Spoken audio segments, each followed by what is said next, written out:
तो आज जो है जे एडवांस में देखिए 2020 में जो है कुछ एक सवाल आया था जो ऑप्टिक्स और फ्लूइड मैकेनिक्स दोनों को मिला के था, उस सवाल को देखते हैं। इसमें देखिए इस सवाल में दिया किया गया था कि एक ग्लास है जिसका क्रॉस सेक्शन रेडियस कितना है, ऊपर वाला जो सर्कुलर पार्ट होगा उसका रेडियस कितना है, आर है, और इसमें कैपिटल एच हाइट तक पानी भरे है। अब देखिए इसमें जो पानी भरे हैं उसका रिफ्रैक्टिव इंडेक्स म्यू है, उस म्यू का वैल्यू दे दिया है 4/3, और जो है ये दे रखा है कि जब आप इसको ओमेगा से घुमाइएगा इस ग्लास को तो इसमें पानी कुछ इस हिसाब से हो जाएगा, पानी का शेप कुछ ऐसे हो जाएगा। तो वो कह रहा है कि ये जो पानी इस तरह से हो जाएगा, तो यहाँ पर देखिए पानी, ये सब पानी है, तो बता रखा है इस सवाल में कि ये हाइट h के बराबर है, और दे रखा है कि h is very very greater than, ये दे रखा है कि r is very very greater than h, पहला बात दे रखा है। और दूसरा बात h is very very greater than h, capital H is very very greater than h, ये चीज़ दे रखा है। और इसको कहा गया है कि ये जो सरफेस है, वाटर का जो सरफेस है, जब घुमाइएगा ओमेगा से इस एक्सिस के अबाउट ऐसे ग्लास को ओमेगा से, तो ये जो शेप बनेगा ग्लास में पानी का, इस शेप को अप्रॉक्स सर्कुलर माना गया है। और बताना है, पहला ऑप्शन दे रखा है कि ये अगर अप्रॉक्स सर्कुलर है तो इसका जो सर्कुलर उस सर्कल का रेडियस कितना होगा, आर। ए बी में ये चुनना है कि कौन सा आर होगा, और फिर सी डी में जो जब इसको आदमी घूमते वक्त कोई ऊपर से देखेगा तो ये जो ग्लास का निचला सतह है उसका एपरेंट डेप्थ कितना हो जाएगा, ये बताना है, ठीक है। अब देखिए आपको पता होना चाहिए कि मैं अगर इसको ओरिजिन मान लूँ 0,0, यानी कि इसको अगर मैं y एक्सिस मान लूँ और इसको अगर मैं x एक्सिस मान लूँ, तो यहाँ से किसी दूरी x पे जाके यहाँ पर जो इस पॉइंट का, अगर मैं यहाँ पर जो हाइट है उसको अगर मैं y कहूँ, इसको x को, यानी कि इस पॉइंट को अगर मैं x, y कहूँ, तो रिलेशन होता है y बराबर ω²/2g × x²। तो इस हिसाब से क्या हो गया, ये जो पार्ट है ये सर्कुलर नहीं पैराबोलिक होता है, लेकिन इसको मैं मान लेता हूँ कि अप्रॉक्स सर्कुलर है, तो आपको रेडियस बताना है। तो देखिए सबसे पहले इसको मिटाइए अच्छे से, तो ये मैं पहले लिख चुका हूँ कि ये इतना के बराबर होता है। तो अब एक रिजल्ट आ गया कि y बराबर ω²/2g × x², ये चीज़ पता है हमको। तो ये देखिए यही था, ये h के बराबर था, और ये दूरी कितना होगा बताइए, r होगा, स्मॉल r। तो x को अगर मैं r कर दूँ तो y कितना हो जाएगा, h हो जाएगा। तो h बराबर यहाँ से क्या आ जाएगा, ω²/2g × r², इतना आ जाएगा। तो इसको याद रखना है। अब देखिए मैं मान लेता हूँ, इसको याद रखना है कि ये h इतना के बराबर होगा ओमेगा और r के टर्म में। अब देखिए r निकालना है, रेडियस निकालना है। मैं मान लेता हूँ ये सर्किल का सेंटर जो है कुछ यहाँ पे है, इस पॉइंट पे सेंटर है, तो ये वाला लाइन क्या होगा, इसका रेडियस होगा, और ये कैपिटल R के बराबर होगा, और ये भी क्या होगा, इसका रेडियस होगा, और ये भी कैपिटल R के बराबर होगा। अब मैं मान लेता हूँ कि ये एंगल थीटा है, तो h कितना के बराबर होगा, small h, r - r cos theta. देखिए ये तो r हो गया, इसमें से अगर आप ये वाला हाइट को घटा दीजिए, ये वाला हाइट को घटा दीजिए, तो ये क्या हो जाएगा, और h के बराबर आ जाएगा ना, मतलब इस पूरे में से जब इतना घटेगा तो ये h के बराबर आ जाएगा। तो h कितना के बराबर, r - r cos थीटा, क्योंकि ये वाला पार्ट कितना है, r cos थीटा। तो पहला इक्वेशन ये आ गया। अब देखिए अगर मैं r sin थीटा लिखूँ, अगर मैं, तो देखिए h कितना के बराबर आ गया, r - r cos थीटा। इसी तरह से ये जो पार्ट है, ये लंबाई कैसे निकलेगा, ये दूरी बराबर होगा, तो ये तो r के बराबर है मुझे पता है, और यहाँ से ये कितना के बराबर है, r sin थीटा के बराबर। तो r कितना के बराबर है, r sin थीटा। अब देखिए मुझे क्या निकालना है, r sin थीटा कितना के बराबर है, r के बराबर। अब मुझे निकालना क्या है, कैपिटल R। तो देखिए मैं यहाँ पर क्या कर सकता हूँ, यहाँ पर देखिए sin थीटा है और यहाँ पर cos थीटा है, और दोनों r के मल्टीप्लिकेशन में लिखा हुआ है। तो मैं अगर इसको लिख लूँ, ऊपर वाले को मैं क्या लिख सकता हूँ, देखिए मैं ऊपर वाले को लिख सकता हूँ, कि r cos थीटा बराबर मैं लिख सकता हूँ r - h, और यहाँ पर r sin थीटा बराबर कितना है, स्मॉल r। अगर मैं इस इक्वेशन 1 और इक्वेशन 2 को स्क्वायर करके ऐड कर दूं तो क्या होगा, देखिए स्क्वायर करके ऐड कीजिए, इस दोनों इक्वेशन को स्क्वायर करके ऐड कीजिएगा इस दोनों को, तो क्या होगा देखिए, ये हो जाएगा पहला वाला हो जाएगा, पहला वाले को स्क्वायर कीजिए, आर कॉस स्क्वायर थीटा बराबर R square plus H square minus 2RH, ये इतना होगा। और नीचे वाला क्या हो जाएगा, नीचे वाले आर साइन स्क्वायर थीटा बराबर स्मॉल आर का स्क्वायर। अगर मैं इस दोनों इक्वेशन को जोड़ दूँ तो क्या हो जाएगा, आर स्क्वायर और ब्रैकेट में आएगा sine square theta plus cos square theta, जिसका वैल्यू 1 होता है, यानी कि आर स्क्वायर इंटू 1। तो देखिए साइन थीटा और कॉस थीटा इस तरह से खत्म हो गया, तो उधर क्या बचा देखिए, R square plus H square plus R square minus 2RH, इतना बच गया। और इस तरफ आर स्क्वायर, तो देखिए अगर मैं इस आर स्क्वायर को उधर ले जाऊँ तो ये दोनों कट जाएगा ना दोनों तरफ, तो क्या बचेगा, यहाँ से आप कह सकते हैं कि 2RH बराबर होगा H square plus R square के। तो यहाँ से जो है कैपिटल आर कितना के बराबर आ गया, H square plus R square upon 2H। तो ये आर कितना आ गया, इसका रेडियस कितना आ गया, वो जो उसको जो सर्कल माने थे उसका रेडियस आ गया आपको स्मॉल एच का स्क्वायर प्लस आर का स्क्वायर स्मॉल आर का स्क्वायर अपॉन 2H। तो ऑप्शन नंबर ए सही हो गया इस हिसाब से, और ऑप्शन नंबर बी क्या हो गया, इनकरेक्ट हो गया। अब देखिए सी डी में चुनेंगे। अब देखिए, अब इसको कोई आदमी ऊपर से देख रहा है, तो इस सरफेस का अपेरेंट डेप्थ कितना होगा। तो देखिए यहाँ पर ये क्या है, कर्व्ड सरफेस है जिसका रेडियस कितना है, आर है, कैपिटल आर।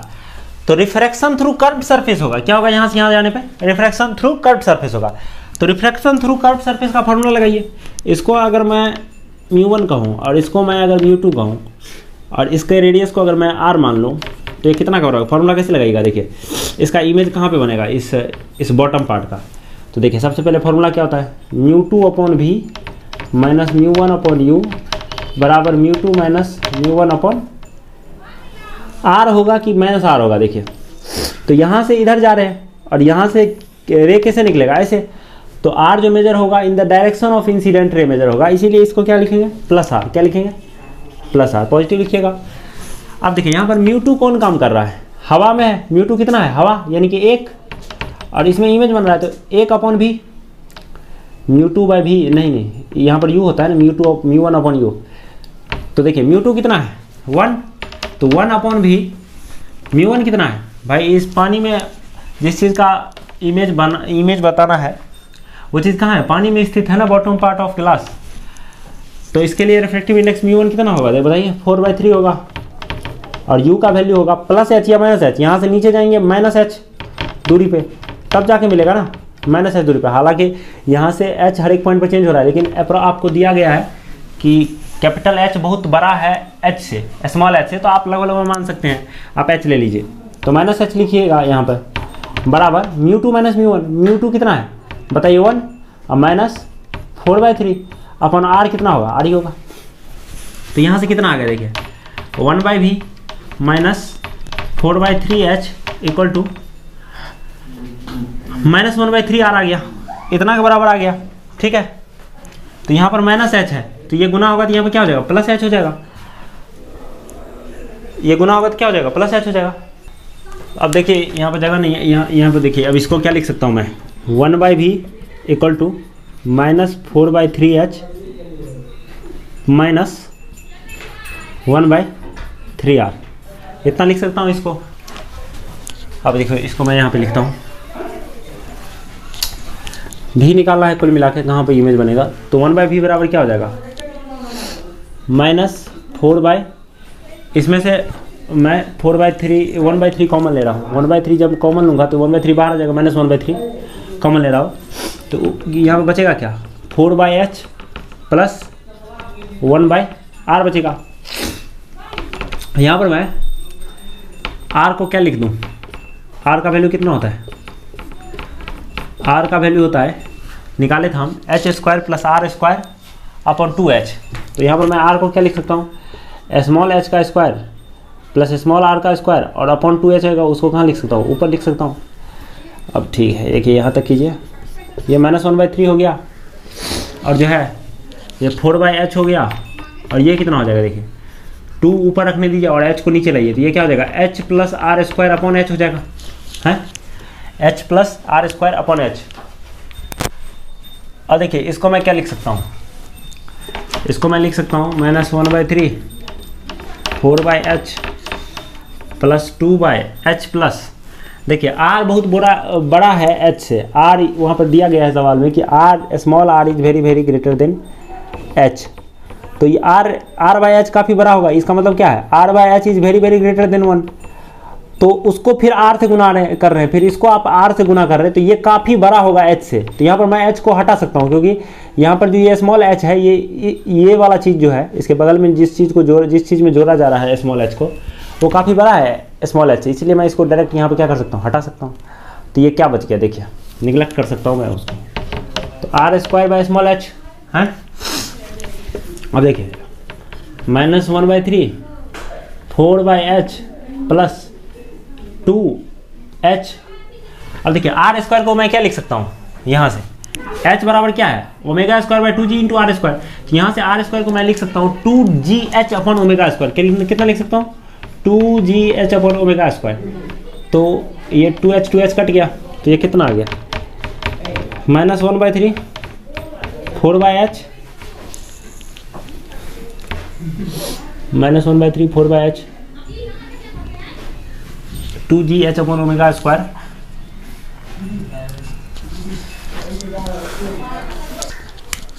तो अब देखिए ये -1/3 4/h प्लस में ये क्या हो जाएगा ω²/g हो जाएगा। अब इसको मैं क्या लिख सकता हूँ, देखिए ω²/g, ये 1/v के बराबर क्या आ गया, मैं 4 बाहर ले रहा हूँ अंदर से, तो ये क्या हो जाएगा -4/3 1/h प्लस ω²/4g, ये इतना के बराबर आ जाएगा।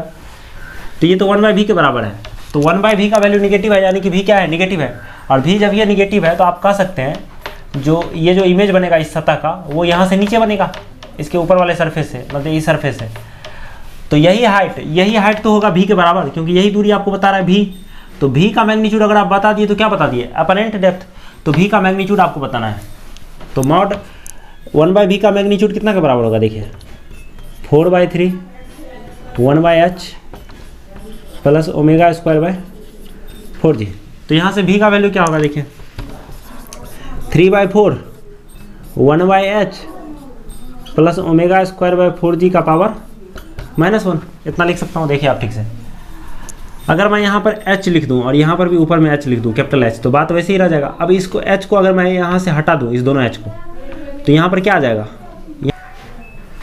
तो ये जब h यहाँ पे बाहर आएगा तो 1/h की पावर क्या हो जाएगा -1, क्योंकि h नीचे से निकाले तो नीचे आएगा, और फिर बाहर ऊपर में क्या लगा हुआ है यहाँ पर -1, तो ये इसका पावर कितना हो जाएगा -1, और जब इस -1 को हटाएंगे पावर को तो ये क्या चला जाएगा h बन जाएगा, तो ऊपर h बन जाएगा, तो इस h को मैं अगर यहाँ पे लिख दूँ तो v बराबर कितना आ गया 3h/4 इंटू 1 प्लस ω²h/4g का पावर -1, तो ये ऑप्शन नंबर डी में है, तो सी क्या हो गया इनकरेक्ट हो गया, डी सही है। ठीक है,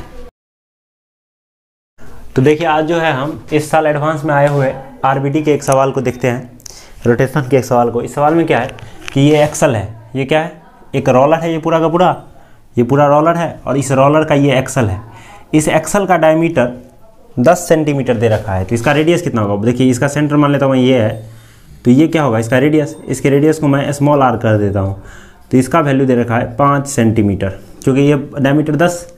इसी तरह से इस रोलर का डायमीटर दे रखा है 20, तो रोलर का डायमीटर क्या होगा, ये वाला पूरा लेंथ ये दे रखा है 20, तो इसका रेडियस कितना होगा, ये होगा, इतना पार्ट को ही रेडियस कहेंगे, तो ये रेडियस तो इतना ही पार्ट है ना, तो रेडियस इसका कितना होगा बताइए, इसका रेडियस जो है आप कह सकते हैं अगर इसका डायमीटर 20 है तो रेडियस को मैं कैपिटल R कह रहा हूँ और इसका वैल्यू 10 है।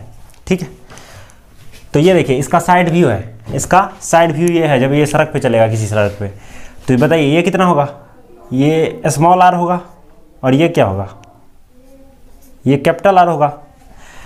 कहा गया है सवाल में कि ये इस पर एक मीटर स्केल, 1 मीटर लंबा एक स्केल है जिसका x = 0 मार्क ये है और x = 100 मार्क ये होगा, ये इसके जस्ट ऊपर में रखा हुआ है, सटाया गया है। ठीक है, अब जो है ये इसके साथ ये जो पॉइंट है इस रोलर के बीच में, ये जो एक्सल है, इस एक्सल का जो ये पॉइंट है और ये जो स्केल का पॉइंट है, इस दोनों के बीच में प्योर रोलिंग होता है। ठीक है, तो इस पॉइंट का जो वेलोसिटी होगा वही इस पॉइंट का वेलोसिटी होगा। ठीक है, अब कह रहा है कि ये जो रोलर है पूरा ये जमीन पर प्योर रोलिंग कर रहा है, तो देखिए प्योर रोलिंग करेगा तो मैं मान लेता हूँ इसके सेंटर ऑफ मास का वेलोसिटी ये v है। ठीक है। और ये जो नच रहा है ये ओमेगा से नच रहा है, कितना से नच रहा है, ओमेगा से नच रहा है। तो ये ओमेगा इस तरह से नच रहा है और ओमेगा है। तो बताइए प्योर रोलिंग करने के लिए इस पॉइंट का वेलोसिटी क्या होना चाहिए, जीरो। जो पॉइंट जमीन के कांटेक्ट में है उसका वेलोसिटी जीरो होना चाहिए। तो इसका वेलोसिटी कितना होगा, देखिए इसका वेलोसिटी जब आप निकालेंगे तो ये पॉइंट तो सेंटर ऑफ मास की वेलोसिटी से आगे बढ़ रहा है और ओमेगा और कैपिटल आर से ये पीछे भी जा रहा होगा। तो कब इसका इस पॉइंट का वेलोसिटी जीरो होगा, जब v equal to omega R हो जाएगा, पहली बात, ठीक है। अब कह रहा है कि जब ये रोलर 50 सेंटीमीटर चलेगा, जब ये रोलर इस जमीन पे 50 सेंटीमीटर चलेगा, तब तक उस 50 सेंटीमीटर चलने के बाद ये स्केल किस प्रकार से होगा इस रोलर पे, यही बताना है, इस एक्सल पे ये बताना है। ऑप्शन 4 ऑप्शन दिया हुआ है, देखिए। तो इस पॉइंट का वेलोसिटी निकालिए, देखिए इस पॉइंट का वेलोसिटी निकालिएगा तो ये पॉइंट v से तो चल रहा है इधर और ओमेगा स्मॉल आर से भी इधर चल रहा है, कितना से, ओमेगा स्मॉल आर से। तो इस पॉइंट का वेलोसिटी कितना है बताइए, v plus omega small R, ये इसका वेलोसिटी है। v, इस पॉइंट को मैं नाम देता हूं vp, तो vp का वेलोसिटी कितना है, इतना है। अच्छा ठीक है, ये रोलर कितना स्पीड से आगे बढ़ रहा होगा जमीन पे, v सेंटर ऑफ मास के वेलोसिटी से। तो किसी टाइम t में यानी कि vt, किसी टाइम t में यानी कि vt मैं मान लेता हूं t समय में ये 50 सेंटीमीटर चल रहा है, यानी कि vt कितना है, 50 सेंटीमीटर के बराबर। अब देखिए मैं यहां पर ओमेगा को क्या लिख सकता हूं, v बाय कैपिटल आर, क्या लिख सकता हूं, v बाय कैपिटल आर। अब बताइए small R by capital R कितना होगा, स्मॉल आर तो 5 है और कैपिटल आर 10 है। जब इसको मैं 5 और इसको 10 रखूंगा तो ये v बाई 2 हो जाएगा ना, तो ये v नहीं, ये v बाई 2 आ जाएगा। और v प्लस v बाई 2 को मैं क्या लिख सकता हूं, 3v बाई 2, कितना, 3v बाई 2। तो ये इस पॉइंट p पॉइंट का वेलोसिटी कितना है, 3v बाई 2। तो बताइए t समय में ये अगर vt 50 है तो 3v बाई 2 कितना होगा, 3v बाई 2 इंटू टी कितना होगा भाई, अगर 3v बाई 2 इतना है, t समय में ये रोलर 50 सेंटीमीटर चलता है, यानी कि vt कितना के बराबर होना चाहिए, 50 के। तो ये पॉइंट कितना चलेगा, 3v बाई 2 इंटू टी। तो अगर मुझे 3v बाई 2 इंटू टी निकालना है तो मैं क्या करूं, इस इक्वेशन को दोनों तरफ 3 बाई 2 से गुणा कर लूं, तो ये कितना हो जाएगा, 75 हो जाएगा। यानी कि ये पॉइंट कितना दूरी चल चुका होगा उतने समय में, 75 सेंटीमीटर दूरी ये पॉइंट चल चुका होगा। ये पॉइंट जो है 75 सेंटीमीटर दूरी चल चुका होगा, तो उतना ही देर में इसके बीच में प्योर रोलिंग है, तो ये भी पीछे की तरफ कितना चल चुका है, ये रॉड इस पे 75 सेंटीमीटर। तो ये पॉइंट यहां से जाकर के कहां पे चला गया होगा, कहीं x बराबर 25 पे चला गया होगा, तभी तो 100 से 25 पर आएगा, तभी तो 75 चलेगा। तो देखिए इसमें कौन सा ऑप्शन है, इसमें क्या है कि x बराबर 0 तो इस तरफ है और x बराबर 50 यहाँ पर, x बराबर 50 जो है, देखिए ये वाला ऑप्शन है, इसमें x बराबर 0 यहाँ पर है, x बराबर 75 यहाँ पर, ये तो गलत है भाई, x बराबर 25 यहाँ पे होना चाहिए, कितना होना चाहिए, x बराबर 25। इसको देखिए x बराबर 0 यहाँ पर है और x बराबर 25 इसके जस्ट ऊपर में है, तो ये सी ऑप्शन करेक्ट है, ठीक है। अब देखिए, अब जो है इस साल एडवांस में मैग्नेटिक इफेक्ट ऑफ करंट से भी एक सवाल आया था। इस सवाल में क्या है कि ये एक कैपेसिटर है, इस पर Q चार्ज है, तो मैं मान लेता हूँ इसके इस तरफ प्लस Q होगा और इस तरफ माइनस Q होगा, ठीक है। और ये एक कॉइल है, एक कॉइल है जो इस तरह से जो है इस वायर से कनेक्टेड है। इस कॉइल में जो नंबर ऑफ टर्न है वो n है, कितना है, n है, और इसका जो रेडियस है r है, यानी कि एरिया कितना होगा इसका, पाई r स्क्वायर, ठीक है। यहाँ पर मैग्नेटिक फील्ड लाइंस B0 है, क्या है, इसका डायरेक्शन ये है मैग्नेटिक फील्ड लाइंस का। और ये जो लूप है उसका डायरेक्शन इस तरह से है कि इस लूप का जो नॉर्मल होगा ना, ये बोर्ड के ठीक परपेंडिकुलर होगा। तो बताइए इसका जो एरिया वेक्टर होगा इस लूप का और ये जो मैग्नेटिक फील्ड लाइंस है इसके बीच का एंगल कितना होगा, 90 डिग्री। अच्छा, पहली बात ये है। अब क्या हो रहा है कि हो क्या रहा है इस सवाल में कि इसमें n टर्न्स है, ठीक है। ये जब आप मतलब कनेक्ट करने के बाद जब आप स्विच बंद करते हैं, स्विच आप जब बंद करते हैं, इसका मान लीजिए मैं स्विच बंद किया तो बहुत ही कम समय में, मान लेता हूं मैं डेल्टा टी सेकेंड में, कितना में, dt टाइम में पूरा का पूरा ये Q चार्ज ऐसे करके चल के इससे होते हुए ऐसे करके होते हुए ये Q चार्ज और इस पे चला जाता है, यानी कि इसका नेट चार्ज क्या हो जाता है, Q से 0 हो जाता है, 0 हो जाता है, यानी कि 0 हो जाता है चार्ज। बहुत ही कम समय में ये काम होता है। तो आपको पूछ रहा है कि जब ये जस्ट dt टाइम के बाद, तब तक ये घूम भी नहीं पाया होगा, थोड़ा सा इतना ही कम समय में हुआ कि तब तक ये घूम भी नहीं पाया होगा। तो जब ये पूरा का पूरा चार्ज dt टाइम में ट्रांसफर हो गया यहाँ से यहाँ, तो उस समय के बाद जस्ट इसके पास कितना एंगुलर मोमेंटम रहा होगा ये पूछ रहा है, कि मतलब L कितना रहा होगा। तो आपको पता होना चाहिए कि ये टाइम बहुत ही कम समय में हो रहा है ये काम। तो बहुत ही कम समय में अगर चार्ज Q पास कर रहा है, इस चार्ज का Q है, Q अपॉन dt क्या होगा, कुछ ना कुछ करंट का वैल्यू देगा, कुछ ना कुछ करंट का वैल्यू देगा। तो मतलब उस dt टाइम में इसमें करंट पास हुआ, इस कॉइल में क्या पास हुआ, करंट पास हुआ। मतलब मैं इसको I कह देता हूं, I पास हुआ इस कॉइल से, इस dt टाइम में I पास हुआ, करंट पास हुआ। तो आपको पता है जब इसमें करंट पास कर रहा था तो करंट कैरिंग कॉइल एक मैग्नेटिक डायपोल की तरह बिहेव कर रहा होगा, है। तो एक मैग्नेटिक डायपोल की तरह बिहेव कर रहा होगा, और मैं मान लेता हूं तो ये एक मैग्नेटिक डायपोल की तरह इस dt टाइम के लिए बिहेव कर रहा होगा। तो उस मैग्नेटिक डायपोल का मैग्नेटिक मोमेंट कितना होगा, I, और एरिया वेक्टर इंटू n, क्योंकि n number of loop n है तो n एरिया का संख्या क्या होगा, Na। तो इसको आप क्या लिख सकते हैं, इसका मैग्नेटिक डायपोल मोमेंट कितना कह सकते हैं आप इसको, Ni into pi R square. और इसका वेक्टर क्या होगा, एरिया वेक्टर के डायरेक्शन में, यानी कि ये परपेंडिकुलर होगा इसके, ठीक है। तो ये बात समझ में आ गया, इसका मैग्नेटिक डायपोल इतना है। तो अब क्या हो रहा होगा कि इसको मैग्नेटिक फील्ड में एक आप मैग्नेटिक डायपोल को रखे हैं तो इस पर क्या लगेगा, टॉर्क लगेगा, और टॉर्क बहुत ही कम समय के लिए लग रहा है। तो देखिए जब किसी भी चीज पे आप जर्क टाइप का फोर्स लगाते हैं, एफ फोर्स, एकदम dt टाइम के लिए, तो ये एफ dt का मल्टीप्लीकेशन क्या देता है कि ये टाइम मान के चलिए एफ फोर्स इसको dt टाइम के लिए लगा, तो क्योंकि dt बहुत छोटा है इसीलिए इस f को आप क्या कहिएगा, जर्क फोर्स। तो एफ dt कितना देता है कि एफ dt का जो वैल्यू होगा वो इसके पास कितना मोमेंटम आया इस फोर्स की वजह से वो होता है। तो इसी तरह से ये जो टॉर्क है ये बहुत ही कम समय के लिए लगा, तो इसको आप जर्क टाइप का टॉर्क कह सकते हैं। और ये dt टाइम के लिए लगा तो आप कह सकते हैं कि t dt कितना होगा, एंगुलर मोमेंटम के बराबर होगा। मतलब ये टॉर्क जो लगा उसको आप dt से अगर मल्टीप्लाई कर दें तो आपको क्या मिल जाएगा, L मिल जाएगा, एंगुलर मोमेंटम मिल जाएगा। अब देखिए टॉर्क कितना लगा भाई इस पे, टॉर्क क्या होता है, m cross b, m vector cross b vector. तो m क्या होता है, मैग्नेटिक मोमेंट ऑफ कॉइल। तो मैग्नेटिक मोमेंट ऑफ कॉइल कितना है बताइए, अच्छा बताइए m और b के बीच का एंगल कितना है, m का वेक्टर तो ये होगा जो एरिया का वेक्टर है, और b के बीच का एंगल कितना है 90 डिग्री। तो mb sin 90 कह सकते हैं इसको, sin 90 डिग्री। तो sin 90 का वैल्यू 1 होता है, जिसको मैं सीधा सीधा हटा सकता हूं। अब देखिए यहां पर m का वैल्यू आप कितना रखिएगा, m का वैल्यू रखिएगा n i pi r square, और b का वैल्यू कितना रखिएगा, ये तो b नॉट है, तो ये इतना रखिएगा। तो टॉर्क इस पे इतना लगा और dt टाइम के लिए लगा। तो आपसे पूछ रहा है कि इसके पास एंगुलर मोमेंटम कितना आया, ठीक है। तो I का वैल्यू यहां पर आप क्या रख सकते हैं बताइए, I का वैल्यू यहां पर आप क्या रख सकते हैं, I का वैल्यू, करंट का वैल्यू हम निकाल के रखे हैं, Q बाई dt होगा, क्या होगा Q बाई dt, Ni, इसको आप इसमें जो है n pi r square b not रखिए, और I का वैल्यू क्या रखिए, Q ओवर dt। तो ये क्या आ गया, टॉर्क का वैल्यू। इस टॉर्क के वैल्यू को आप इस इक्वेशन 1 में सब्स्टिट्यूट कीजिएगा तो क्या मिलेगा आपको, इस टॉर्क के वैल्यू को आप इक्वेशन 1 में सब्स्टिट्यूट कीजिएगा तो आपको L मिल जाएगा। तो देखिए मैं सब्स्टिट्यूट करता हूं, इस टॉर्क के वैल्यू को रखिए n pi r square b naught q by dt। ये तो टॉर्क है, इसको dt से गुना कीजिए क्योंकि टाउ dt है, बराबर कितना होता है, L होता है, एंगुलर मोमेंटम। क्योंकि देखिए एफ dt देता है मोमेंटम, तो टाउ dt क्या देगा, एंगुलर मोमेंटम, जर्क टाइप का टॉर्क है। तो इस dt से ये dt कैंसिल हो गया, तो ये क्या आ गया, पाई n b naught r square बराबर L, पाई n b naught r square, q भी होगा ना, q छूट गया इसमें, तो ये pi n q b naught r square, option number B correct है, ठीक है। देखिए वेव ऑप्टिक से भी एक सवाल आया है, तो वेव ऑप्टिक्स टॉपिक से जो पहला सवाल है वो ये है कि अगर ये पैरेलल बीम ऑफ लाइट इस तरह से आप गिराएंगे तो जो रे निकलेगा इधर से, इससे जो पास करके जो इमरजेंट रे होगा उसका वेव फ्रंट कैसा होगा। तो सबसे पहले देखिए वेव फ्रंट होता क्या है, इसका वेव फ्रंट क्या होगा, एक प्लेन वेव फ्रंट।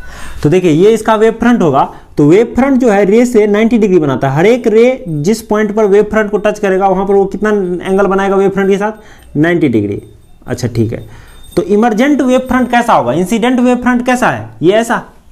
तो इमरजेंट वेव फ्रंट कैसा होगा, तो देखिए इसको 3 पार्ट में आप बांट लीजिए, ये जो ग्लास का टुकड़ा है इसको 3 पार्ट में बांट लीजिए, 1 2 3।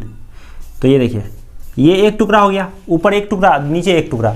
तो देखिए मैं ऊपर वाले टुकड़ा को बनाऊंगा तो ये किस तरह से, कुछ इस तरह से होगा, ये इस तरह से होगा। तो बताइए ये हवा में अगर इस तरह से ग्लास का टुकड़ा रखेंगे आप तो ये एक कन्वर्जिंग चीज की तरह बिहेव करेगा। तो इस पर जो आप पैरेलल बीम ऑफ लाइट गिराएंगे तो ये क्या होगा, ये सब जब निकलेगा तो कहीं पर कन्वर्ज होने की कोशिश करेगा कुछ इस तरह से, इस तरह से कन्वर्ज होने की कोशिश करेगा। तो यहां पर जो वेव फ्रंट होगा वो इस तीनों रे के परपेंडिकुलर होगा, तो वो आप बनाइएगा तो कुछ इस तरह से होगा, मतलब उसका शेप कैसा होगा, ये होगा। तो ये तो ऊपर वाले पार्ट के लिए वेव फ्रंट होगा।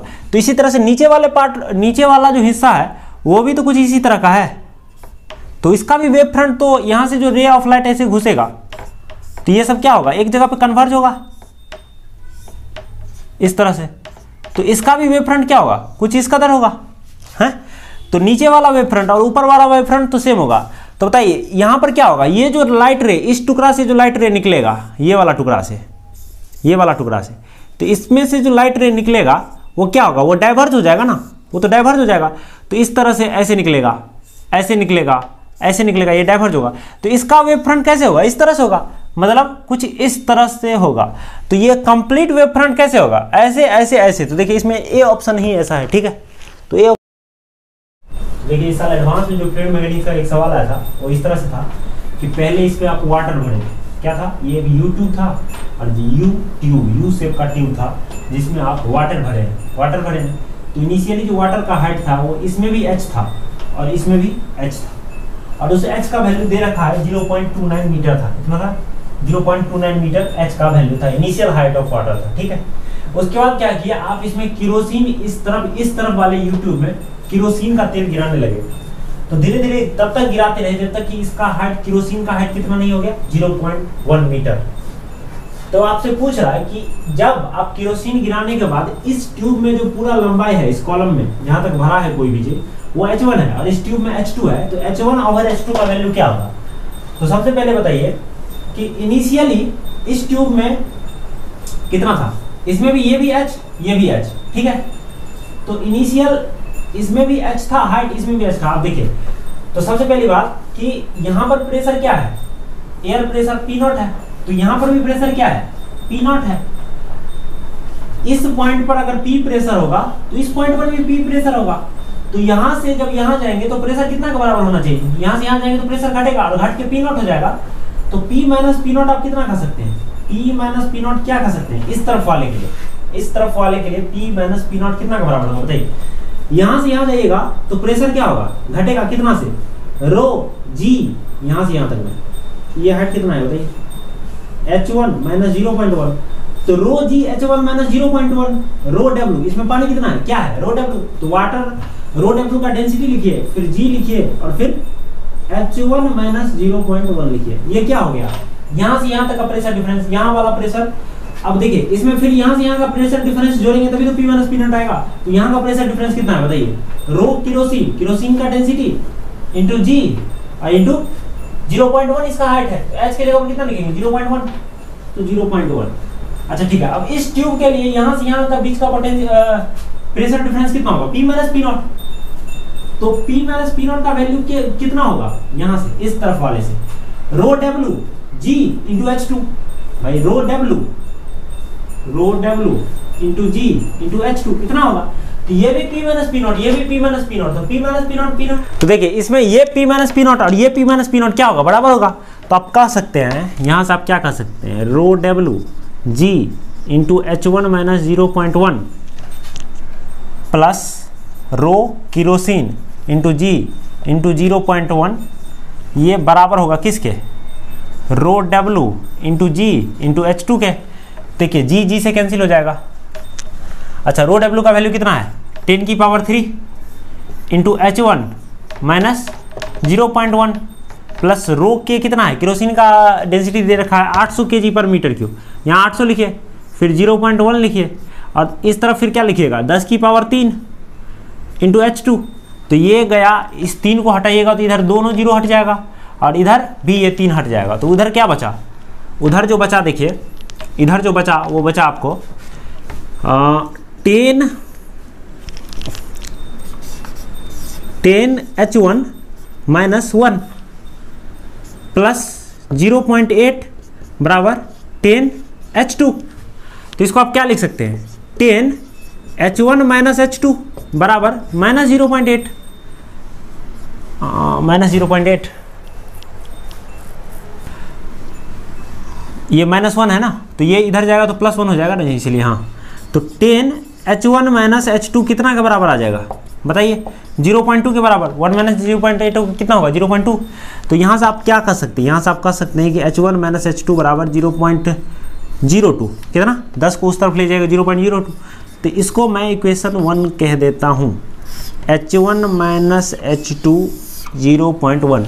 अब देखिए हमको निकालना है ये रेशियो निकालना है H1/H2 का, तो H1H2 निकालना पड़ेगा। तो H1H2 में एक इक्वेशन तो आ गया, अब एक इक्वेशन और बनाना पड़ेगा H1H2 में, तभी तो दो इक्वेशन, दो वेरिएबल सॉल्व होगा। तो अब एक इक्वेशन कहाँ से बनेगा? देखिए इस तरह से बनेगा कि देखिए ये पूरा हाइट कितना के बराबर होना चाहिए बताइए? इनिशियली जो इस कॉलम में हाइट था, देखिए इनिशियल कितना लेंथ था? देखिए इनिशियल, मैं एक चीज़ कह रहा हूँ आपको कि इनिशियल इतना लेंथ में क्या था? पानी। इतना लेंथ में पानी था, तो फाइनली भी तो इतना ही लेंथ में पानी होगा, क्योंकि पानी का वॉल्यूम थोड़ी चेंज हुआ भाई। तो पानी का वॉल्यूम क्या होता है? मान लीजिए इसका area of cross section A है और ये पूरा हाइट कितना होगा? देखिए पहले H था, ये पूरा हाइट कितना होगा? मैं मान लेता हूँ ये L है, ये पूरा क्या है? L है। तो AL क्या हो गया? पानी का वॉल्यूम। तो पहले भी पानी का वॉल्यूम इतना रहा होगा, तभी तो फाइनल पानी का वॉल्यूम जितना है अभी उतना ही क्या रहेगा? इनिशियल।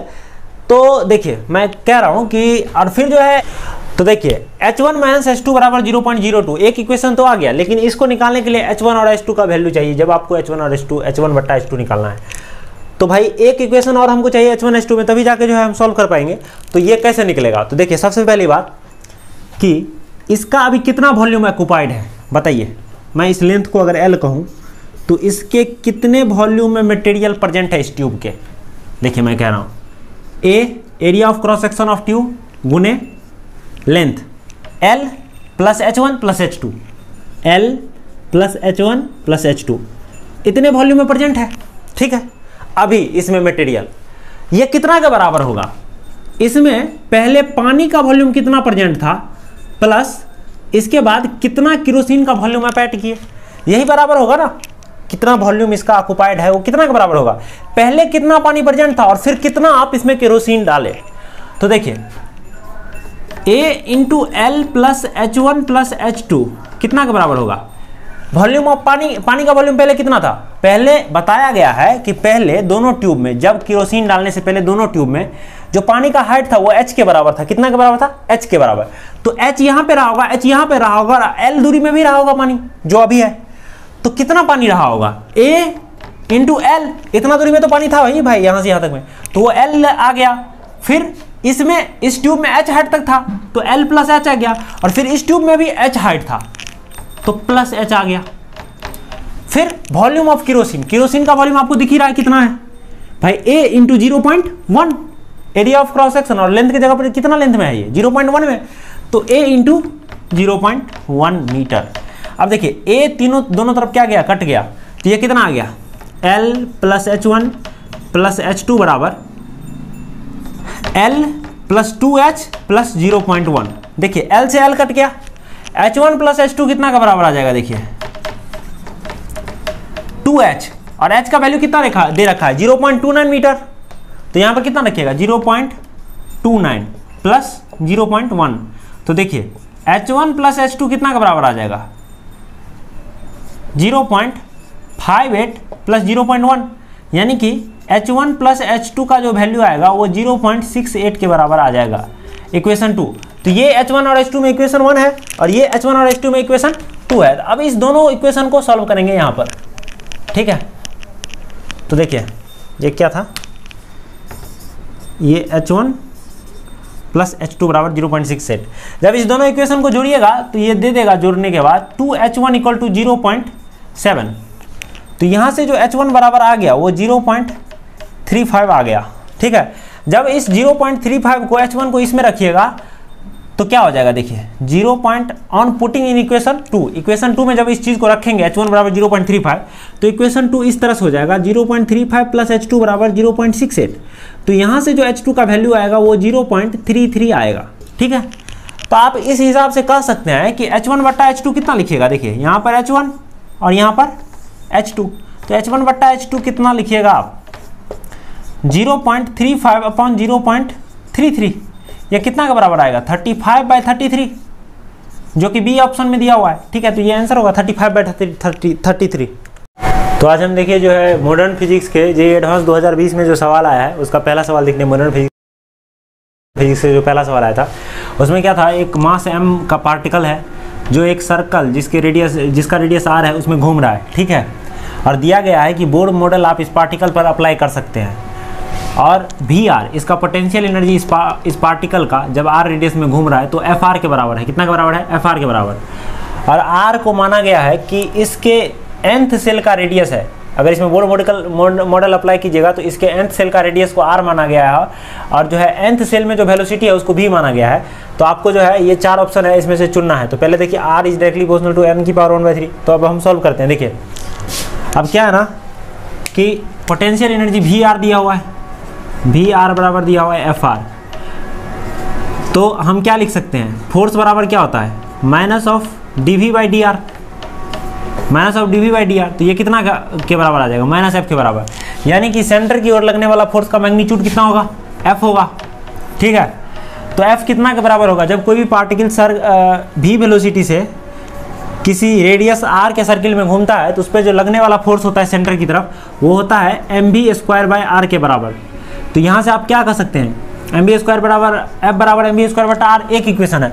अब देखिए बोर मॉडल, जब भी किसी भी चीज़ में कहा जाए कि बोर मॉडल एप्लीकेबल है तो आप एक चीज़ लिख सकते हैं, उस पार्टिकल का एंगुलर मोमेंटम mvr, उस पार्टिकल का एंगुलर मोमेंटम कितना होगा mvr। तो ये बराबर होता है nh/2π के। कितना के? nh/2π के, जो कि यहाँ पर क्या है, n क्या है, सेल नंबर। अब देखिए अगर आपको इसमें जो है एक r कितना के प्रोपोर्शनल है ये बताना है, इसको कैपिटल R लिख लीजिए, इसको भी कैपिटल R लिख लीजिए, हाँ जो कुछ भी यहाँ पर ये ठीक है, ये इतना है, ठीक है, mvr। तो अब इसमें जो है r कितना के प्रोपोर्शनल है, n पर कैसे डिपेंड करना है ये बताना है और v कैसे डिपेंड कर रहा है n पर ये बताना है।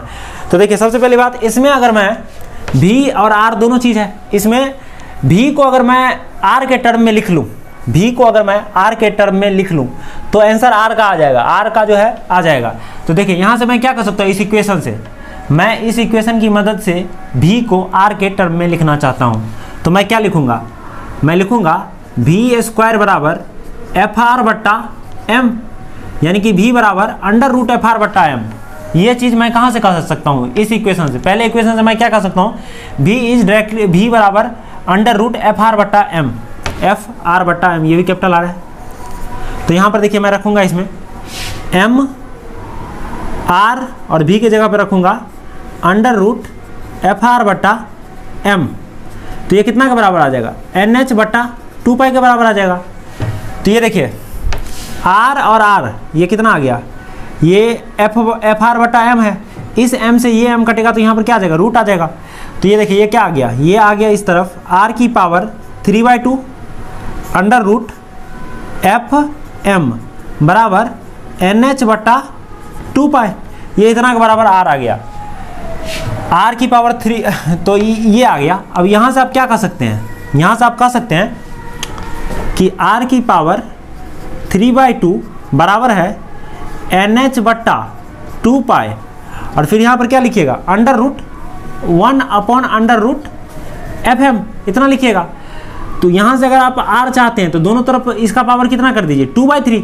तो 2/3 कीजिएगा तो इस तरफ तो r हो जाएगा, उस तरफ जो है nh/2π का पावर 2/3 और साथ में इसके साथ गुना जो होगा वो होगा 1/√Fm का पावर 2/3। तो यहाँ पर इस तरफ क्या बनेगा, n की पावर 2/3 बनेगा। तो r कितना के प्रोपोर्शनल आ गया, यहाँ से आप कह सकते हैं कि r is directly proportional to n की पावर 2/3। तो ये पहली बात आ गया, इसको मैं लिख लेता हूँ यहाँ पर अच्छे से। तो यहाँ से जो है r आ गया, r is directly proportional to n की पावर 2/3, ये आ गया। और दूसरा चीज़ ये आया कि r बराबर कितना आया, इसका आगे यूज होगा, ठीक है, इसका यूज करना पड़ेगा हमको आगे का आंसर निकालने में। तो r को मैं क्या लिख सकता हूँ, nh की पावर 2/3, nh/2π की पावर 2/3, ठीक है, इंटू 1/√Fm की पावर 2/3। इसमें क्या कीजिए, 2 को अंदर ले जाइए, 2 को अंदर ले जाएगा तो ये क्या हो जाएगा, N square H square upon 4 pi square, ये इतना हो जाएगा।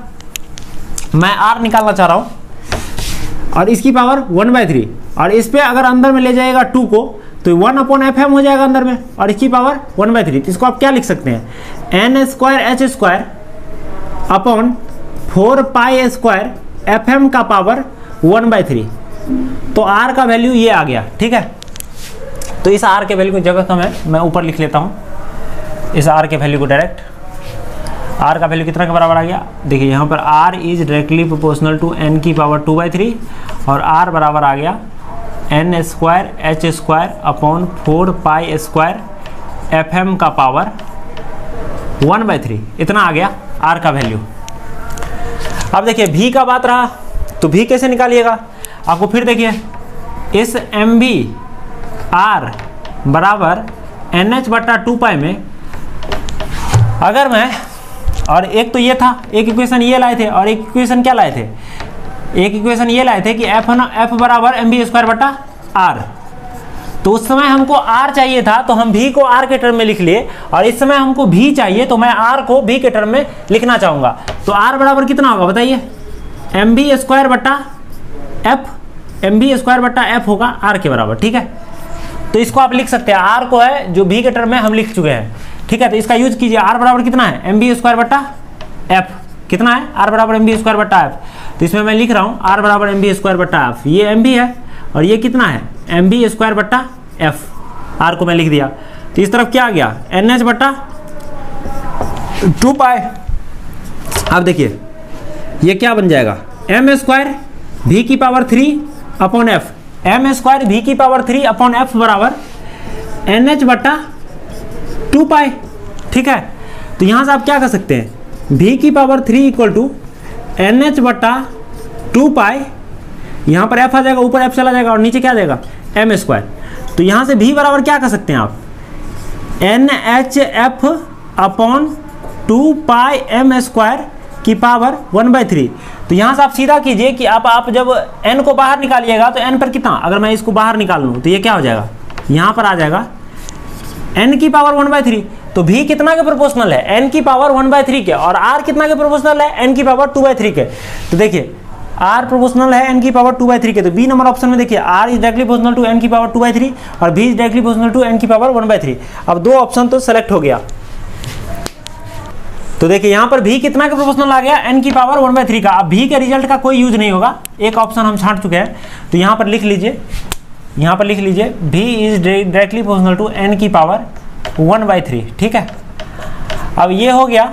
अब देखिए अब हम एनर्जी निकालेंगे कि इस पार्टिकल के पास कितना एनर्जी है। तो मैं अगर इसके पूरे एनर्जी को E कहूँ तो E कितना के बराबर होगा, potential energy plus kinetic energy, इतना के बराबर होगा। बताइए पोटेंशियल एनर्जी कितना होगा इसके पास, पोटेंशियल एनर्जी तो दिया गया है कि r दूरी पर अगर घूम रहा है तो इसका पोटेंशियल एनर्जी Fr होगा, कितना होगा, Fr होगा। और काइनेटिक एनर्जी कितना होता है, हाफ mv², ठीक है, हाफ mv² होता है काइनेटिक एनर्जी। अब देखिए एक चीज़ हमको फिर से पता है, इसको अभी रोक लीजिए, यहाँ पे इसको रोक लीजिए। अब mv² का हमको वैल्यू चाहिए। तो देखिए एक समय हम लिखे थे कि F फोर्स लग रहा था सेंटर की ओर, वो कितना के बराबर होता है, mv² बटा r के बराबर ये फोर्स होता है। तो mv² कितना के बराबर होगा, Fr के बराबर होगा। तो मैं mv² को क्या लिख सकता हूँ, यहाँ से mv² को मैं क्या लिख सकता हूँ, Fr लिख सकता हूँ। तो यही इसका, अब देखिए F और R के टर्म में क्या आ जाएगा, E का वैल्यू। तो E का वैल्यू यहाँ से आप कितना कर सकते हैं, 3/2 Fr, 3/2 Fr। अब इस R को ना यहाँ से रिप्लेस कर लीजिए, R का वैल्यू यहाँ पर निकाल के रखे हैं, इसको यहाँ पर रख दीजिए। तो जब R का वैल्यू यहाँ पर रखिएगा तो क्या रखिएगा, R का वैल्यू आपको पता है कितना है, n² h² अपॉन 4 π² Fm का पावर 1/3। तो ये कितना आ जाएगा, 3/2। इस f को अंदर ले जाएगा तो क्या हो जाएगा, f की पावर 3 हो जाएगा। अगर इसको अंदर ले जाइएगा और f की पावर 3 कीजिएगा तब ना बाहर निकलेगा, तो फिर f हो जाएगा। तो अंदर में लिखिएगा तो f की पावर 3 लिखिएगा, और f की पावर 3 एक f को हटाएगा तो यहाँ पर क्या बचेगा, f² बचेगा, ऊपर से एक f कटेगा इसको। तो ये क्या आ गया, अंदर में आ गया n² h² f² upon 4π² m का पावर 1/3, तो 3/2 n square h square f square upon 4π² m की पावर 1/3। तो ये सी नंबर ऑप्शन का करेक्ट है और डी नंबर ऑप्शन रॉन्ग है, ठीक है। तो इस सवाल का जो है बी और सी दोनों करेक्ट ऑप्शन है, ठीक है। तो देखिए हम मॉडर्न फिजिक्स में जो दूसरा सवाल आया था वो एक्सरे से आया था। इसमें क्या था कि कैथोड है, कैथोड से इलेक्ट्रॉन इमिट होता है, इलेक्ट्रॉन निकलता है, ऐसे इलेक्ट्रॉन निकलेगा। यहाँ पर एक टारगेट मेटल रखा हुआ है जिसको एनोड कहा गया है, ठीक है। ये भी पोटेंशियल पे है, ये 0 पोटेंशियल पे है, मतलब क्या ये हाई पोटेंशियल पर है। तो यहाँ से यहाँ जब जाएगा इलेक्ट्रॉन, अच्छा ठीक है, हाई पोटेंशियल पर है और इसमें जो करंट चल रहा है, देखिए इलेक्ट्रॉन यहाँ से यहाँ चलेगा तो इलेक्ट्रॉन एक चार्ज है और चार्ज जब चलता है तो उसमें करंट डेवलप होता है। तो बताइए इसमें जो करंट चलेगा वो नंबर ऑफ इलेक्ट्रॉन के डायरेक्टली प्रोपोर्शनल होगा। ज़्यादा इलेक्ट्रॉन चलेगा यहाँ से यहाँ तो ज़्यादा करंट चलेगा, तो इस करंट का वैल्यू दिया हुआ है I, ठीक है। और पूछ रहा है देखिए, तो जब यहाँ से यहाँ चलेगा तो फिर ये हाई, जब यहाँ से यहाँ इलेक्ट्रॉन पहुँचेगा तो इसके पास काइनेटिक एनर्जी होगा EV, और जब ये मेटल पीस पे यानी कि एनोड पे टकराएगा तो अपना एनर्जी लॉस करेगा और वही एनर्जी फोटोन के रूप में निकलेगा। तो उसी फोटोन को हम क्या कहते हैं, एक्सरे। तो देखिए जो लिमिटेड इसमें जो लिखा हुआ है कट ऑफ वेवलेंथ, तो मिनिमम वेवलेंथ का कितना जो एक्सरे निकलेगा उसका मिनिमम वेवलेंथ कितना होगा, इसी को क्या कहते हैं, कट ऑफ वेवलेंथ। तो यहाँ पर अगर आप देखिए इसके पास कट ऑफ वेवलेंथ क्या कह सकते हैं आप, मान लीजिए जो एक्सरे निकला उसके पास उसका वेवलेंथ लैम्डा है, तो hc/λ कितना के बराबर होगा, ये मिनिमम है। तो मिनिमम वेवलेंथ कब मिलेगा, जब पूरा का पूरा एनर्जी इसका लॉस हो जाएगा इस इलेक्ट्रॉन का, और इस इलेक्ट्रॉन के पास मैक्सिमम एनर्जी कितना होगा बताइए, EV। तो लैम्डा मिनिमम आप यहाँ से कितना कह सकते हैं, hc/EV इतना के बराबर कह सकते हैं। अच्छा ठीक है, hc/EV इतना के बराबर कह सकते हैं। तो कह रहा है दूसरे केस में, ये तो इनिशियली था, फाइनली क्या हुआ कि आप इस v को चेंज करके 2v कर दिए, तो बताइए इसके पास काइनेटिक एनर्जी भी 2eV आ जाएगा, तो मिनिमम वेवलेंथ भी कितना हो जाएगा, hc/2eV। यानी कि पहले का जो वेवलेंथ था लैम्डा मिनिमम इनिशियल बट्टा 2 कितना आ गया, लैम्डा मिनिमम फाइनल के बराबर। भाई पोटेंशियल डिफरेंस इसके बीच का बढ़ा दिया, v से 2v कर दिए, तो मैक्सिमम काइनेटिक एनर्जी भी E2v हो गया, मतलब kinetic energy maximum kinetic energy कितना हो गया, E2v। तो मिनिमम वेवलेंथ कितना होगा, hc/2eV, और पहले कितना था hc/EV।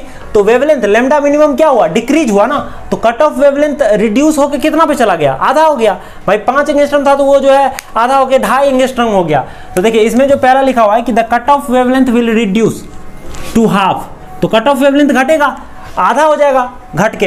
अब कह रहा है the wavelength of characteristics X ray remain same. देखिए कैरेक्टरिस्टिक्स एक्सरे जो निकलता है और उसका वेवलेंथ जो है इलेक्ट्रॉनिक ट्रांजिशन पे डिपेंड करता है, और इलेक्ट्रॉनिक ट्रांजिशन तो चेंज नहीं होगा भाई। एनोड आप जो है क्या किए, पोटेंशियल डिफरेंस बढ़ा दिए, इससे इलेक्ट्रॉनिक ट्रांजिशन थोड़ी चेंज हो जाएगा, उसके बीच का 2 ऑर्बिट के बीच का एनर्जी डिफरेंस।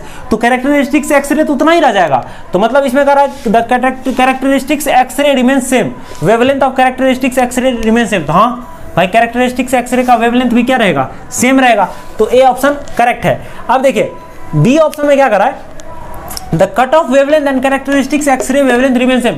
इसमें कह रहा है कट ऑफ वेवलेंथ भी सेम रहेगा, तो ये तो गलत हो गया भाई। कट ऑफ वेवलेंथ तो आप देखे हैं कि घट करके आधा हो जाएगा, तो इसमें कह रहा है कि वो भी सेम रहेगा, तो ये तो गलत हो गया। अब तीसरा देखिए the cut off wavelength will reduce to half, सही बात है, यहां से यहां तक तो सही है। अब दूसरा लाइन जो है the intensity of X ray decreases, X ray का इंटेंसिटी डिक्रीज होगा। देखिए इंटेंसिटी का मतलब क्या है, एक्सरे किस चीज से बना हुआ है, फोटोन से है, मतलब बहुत ही कम वेवलेंथ वाला फोटोन जो रिलीज होता है उसी को क्या कहते हैं हम, एक्सरे कहते हैं। तो फोटोन से बना हुआ है तो इंटेंसिटी घटेगा, यानी कि फोटोन निकल रहा है एक्सरे में जो फोटोन निकल रहा है उस फोटोन का संख्या घटेगा उस फोटोन का। तो बताइए जितना इलेक्ट्रॉन निकलेगा उतना ही जो है एक्सरे भी निकलेगा, फोटोन भी रिलीज होगा। जितना इलेक्ट्रॉन यहां से यहां पहुंचेगा, तो इनिशियली आई करंट चल रहा था, तो नंबर ऑफ फोटोन मान लीजिए आई करंट चलने वक्त एन था, एन फोटोन यहां से एन इलेक्ट्रॉन यहां से यहां निकल के जा रहा था, तो एन के वजह से कुछ मान लीजिए मैं मान लेता हूं कि एन फोटोन भी निकल रहा होगा। कितना निकल रहा होगा, एन फोटोन भी निकल रहा होगा। जब आप करंट को घटा करके I से I/2 कर दिए, इसमें कहा गया है कि करंट को घटा के I से I/2 कर दिए, तो क्या होगा, ये भी वैल्यू तो n से चेंज होकर के n/2 होगा। तो पहले अगर n इलेक्ट्रॉन जा रहा था यहां से यहां तक, तो अब n/2 इलेक्ट्रॉन जाएगा। तो अब जो है फोटोन जो रिलीज होगा एक्सरे के लिए, वो फोटोन का भी संख्या भी तो घट जाएगा, तो कुल मिला के इंटेंसिटी घट जाएगा एक्सरे का, तो इंटेंसिटी विल डिक्रीज। यानी कि ये भी स्टेटमेंट ट्रू है कि the intensity of X ray decreases, ये भी सही है। अब देखिए चौथा ऑप्शन में क्या करा है, the cut off wavelength will become 2 times, cut off wavelength दुगुना हो जाएगा, ये तो गलत हो गया। अब देखिए इस सवाल में एक चीज और बोला है कि डी, इसके बीच के सेपरेशन को डी कहा गया है। इनिशियली तो डी था फर्स्ट केस में इस सेपरेशन, बाद में इस सेपरेशन को आप घटा दिए, तो इससे क्या फर्क पड़ रहा है? तो आप सोचिए, इससे कोई फर्क नहीं पड़ेगा। इससे क्यों नहीं कोई फर्क पड़ेगा भाई? जो इंटेंसिटी है वो इस बात पर डिपेंड करेगा कि कितना इलेक्ट्रॉन इस पे टकरा रहा है, इस मेटल पीस पे। तो टकराने वाला इलेक्ट्रॉन की संख्या तो इस पे डिपेंड ही नहीं कर रहा है, d/2 पे, डी पे, इसके बीच में डिस्टेंस कितना है, तो वो भी उस पर कोई प्रभाव नहीं पड़ेगा। तो इंटेंसिटी पर भी इसका कोई प्रभाव नहीं पड़ेगा कि आप इस डिस्टेंस को चेंज कर दें। अब देखिए आप डिस्टेंस को कितना भी चेंज कर दीजिए, बीच का पोटेंशियल डिफरेंस ही डिसाइड कर रहा था कि कट ऑफ वेवलेंथ कितना होगा। तो आप जो है डी को कितना भी चेंज कर दीजिएगा, वो इस बात का तय नहीं करेगा कि कट ऑफ वेवलेंथ कितना है। कट ऑफ वेवलेंथ इस बात पे डिपेंड करता है कि कितना काइनेटिक एनर्जी के साथ यहाँ पे टकराया, मतलब कितना काइनेटिक एनर्जी यहाँ पर मैक्सिमम लॉस हुआ। तो जितना था ज्यादा से ज्यादा कितना लॉस कर सकता है, जितना था उसके पास, तो ज्यादा वो इस बात पर डिपेंड ही नहीं करता है कितना इसके बीच में दूरी कितना है, इसके बीच में पोटेंशियल डिफरेंस कितना है, इस बात पर डिपेंड करता है। तो कट ऑफ वेवलेंथ भी इस चीज पर डिपेंड नहीं करता है, तो इससे कोई फर्क ही नहीं पड़ रहा है कि डी को चेंज करके d/2 कर दिए। ठीक है, तो ये सवाल हो गया। तो देखिए जेईई एडवांस में जो है इस साल मॉडर्न फिजिक्स से 2 ही सवाल आया है। ठीक है, तो यही 2 सवाल था। देखिए इस साल एडवांस में जो फ्लूइड मैकेनिक्स का एक सवाल आया था वो इस तरह से था कि पहले इस पे आप वाटर भरें, क्या था, ये यू ट्यूब था और यू शेप का ट्यूब था जिसमें आप वाटर भरे। तो इनिशियली जो वाटर का हाइट था वो इसमें भी h था और इसमें भी h था, और उस h का वैल्यू दे रखा है 0.29 मीटर था। कितना था? 0.29 मीटर h का वैल्यू था, इनिशियल हाइट ऑफ वाटर था। ठीक है, उसके बाद क्या किया, आप इसमें केरोसिन इस तरफ वाले यूट्यूब में केरोसिन का तेल गिराने लगे। तो धीरे धीरे तब तक गिराते रहे जब तक कि इसका हाइट, केरोसिन का हाइट कितना नहीं हो गया, 0.1 मीटर। तो आपसे पूछ रहा है कि जब आप केरोसिन गिराने के बाद इस ट्यूब में जो पूरा लंबाई है, इस कॉलम में जहां तक भरा है कोई भी चीज, वो h1 है और इस ट्यूब में h2 है, तो h1 ओवर h2 का वैल्यू क्या होगा? तो सबसे पहले बताइए कि इनिशियली इस ट्यूब में कितना था, इसमें भी ये भी h, ये भी h। ठीक है, तो इनिशियल इसमें भी h था हाइट, इसमें भी h था। आप देखिए, तो सबसे पहली बात कि यहाँ पर प्रेशर क्या है, एयर प्रेशर P0 है, तो यहाँ पर भी प्रेशर क्या है, P0 है। इस पॉइंट पर अगर P प्रेशर होगा तो इस पॉइंट पर भी P प्रेशर होगा। तो यहाँ से जब यहाँ जाएंगे तो प्रेशर कितना के बराबर होना चाहिए, यहाँ से यहाँ जाएंगे तो प्रेशर घटेगा और घट के P0 हो जाएगा। तो P माइनस P0 आप कितना खा सकते हैं, P माइनस P0 क्या खा सकते हैं, इस तरफ वाले के लिए, इस तरफ वाले के लिए P माइनस P0 कितना के बराबर होगा बताइए।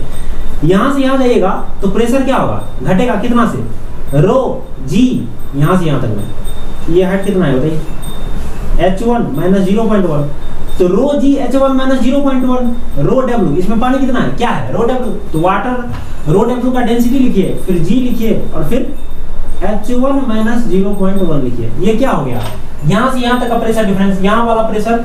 अब देखिए इसमें फिर यहाँ से यहाँ का प्रेशर डिफरेंस जोड़ेंगे तभी तो P माइनस P0 आएगा।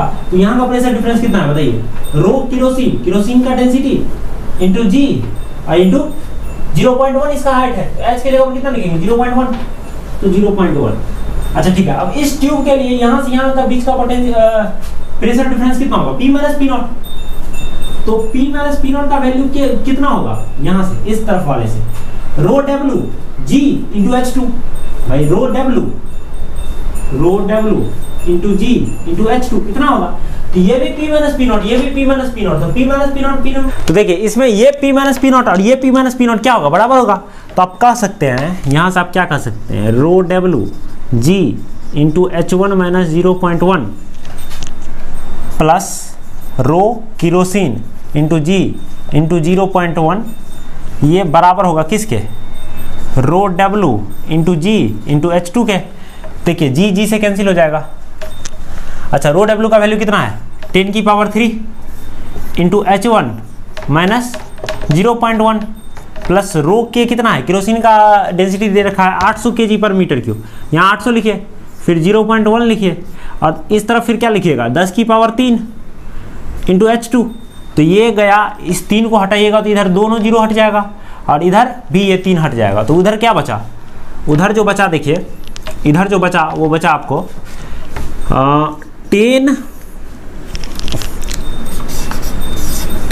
h1 माइनस 1 प्लस 0.8 बराबर 10H2। तो इसको आप क्या लिख सकते हैं, 10H1 माइनस H2 बराबर माइनस 0.8, माइनस 0.8, ये -1 है ना, तो ये इधर जाएगा तो +1 हो जाएगा ना, इसलिए हाँ। तो 10H1 माइनस H2 कितना के बराबर आ जाएगा बताइए, 0.2 के बराबर। 1 माइनस 0.8 कितना होगा, 0.2। तो यहाँ से आप क्या कर सकते हैं, यहाँ से आप कर सकते हैं कि H1 माइनस H2 बराबर 0.02, कितना 10 को उस तरफ ले जाएगा 0.02। तो इसको मैं इक्वेशन 1 कह देता हूँ, H1 माइनस H2 0.1। अब देखिए हमको निकालना है ये रेशियो निकालना है H1 बटा H2 का, तो H1 H2 निकालना पड़ेगा। तो H1 H2 में एक इक्वेशन तो आ गया, अब एक इक्वेशन और बनाना पड़ेगा H1 H2 में, तभी तो दो इक्वेशन दो वेरिएबल सॉल्व होगा। तो अब एक इक्वेशन कहाँ से बनेगा, देखिए इस तरह से बनेगा कि देखिए ये पूरा हाइट कितना के बराबर होना चाहिए बताइए। इनिशियली जो इस कॉलम में हाइट था, देखिए इनिशियल कितना लेंथ था, देखिए इनिशियल, मैं एक चीज़ कह रहा हूँ आपको कि इनिशियल इतना लेंथ में क्या था, पानी, इतना लेंथ में पानी था। तो फाइनली भी तो इतना ही लेंथ में पानी होगा, क्योंकि पानी का वॉल्यूम थोड़ी चेंज हुआ भाई। तो पानी का वॉल्यूम क्या होता है, मान लीजिए इसका area of cross section A है और ये पूरा हाइट कितना होगा, देखिए पहले h था, ये पूरा हाइट कितना होगा, मैं मान लेता हूँ ये l है, ये पूरा क्या है l है। तो AL क्या हो गया, पानी का वॉल्यूम। तो पहले भी पानी का वॉल्यूम इतना रहा होगा, तभी तो फाइनल पानी का वॉल्यूम जितना है अभी उतना ही क्या रहेगा, इनिशियल। तो देखिए मैं कह रहा हूं कि और फिर जो है, तो देखिए H1 माइनस H2 बराबर 0.02, एक इक्वेशन तो आ गया, लेकिन इसको निकालने के लिए H1 और H2 का वैल्यू चाहिए। जब आपको H1 और H1 बट्टा H2 निकालना है, तो भाई एक इक्वेशन और हमको चाहिए H1 H2 में, तभी जाके जो है हम सॉल्व कर पाएंगे। तो ये कैसे निकलेगा, तो देखिए सबसे पहली बात कि इसका अभी कितना वॉल्यूम ऑक्युपाइड है बताइए। मैं इस लेंथ को अगर L कहूँ तो इसके कितने वॉल्यूम में मटेरियल प्रेजेंट है इस ट्यूब के। देखिए मैं कह रहा हूँ A area of cross section of tube गुने length L plus H1 plus H2, L plus H1 plus H2, इतने वॉल्यूम में प्रेजेंट है, ठीक है।